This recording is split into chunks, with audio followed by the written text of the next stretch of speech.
এ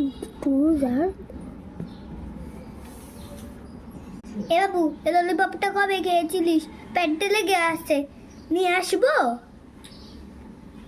কয়টা বাজে খেয়েছিলিস তুই? মার রাতে খেয়েছি 9:30। এই ভাই চুপ থাক মা, রাতে 9টা বাজে খেয়েছিলাম। এই যে কাপড়টা এই যে লেগেছে, এগুলো তুই ধুবি? আমাকে তুই কাজের মেয়ে পাইছস?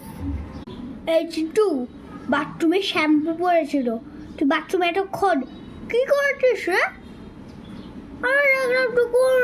সাবানটা মেগেছিস, অনলাইন থেকে অর্ডার দিয়েছিস, সত্যি করে বলতে টাকা 8 টাকা খরচ করে।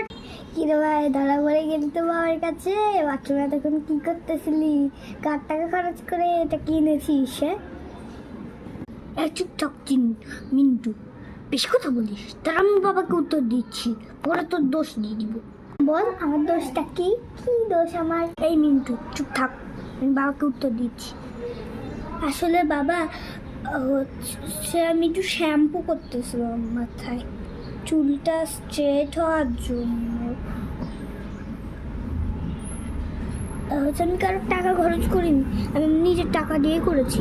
দেখেছো তোমার বড় ছেলেটা, সেই টাকা নষ্ট করার ধান্দায় আছে।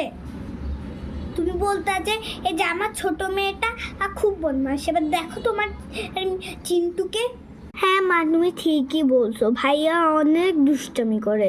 আমি দেখলাম যে ভাইয়া রাতে 9টা বাজে বা রাতে 11:30 বাজে ভাইয়া লুকিয়ে লুকিয়ে বারান্দায় গিয়ে মিষ্টি খাচ্ছিল।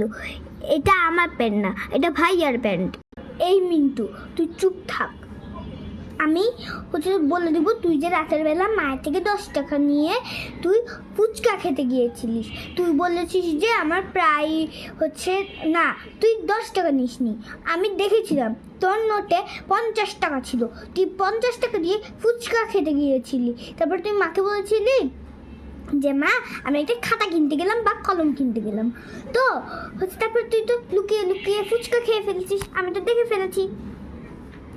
ওমা দেখো না, দিদি আমার নামে সব কিছু দোষ দেয়।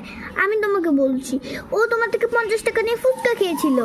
এই চিন্টু, ওইটা আমার টাকা ছিল না, বাবারও টাকা ছিল না। এই মেয়েটা খুব ভালো, মিন্টু খুবই ভালো।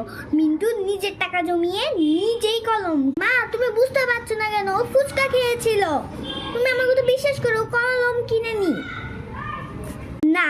আমার মিন্টু বাচ্চা কখনো ফুচকা খায় নাই, কখনো জাঙ্ক ফুড খায় নাই। আমার হচ্ছে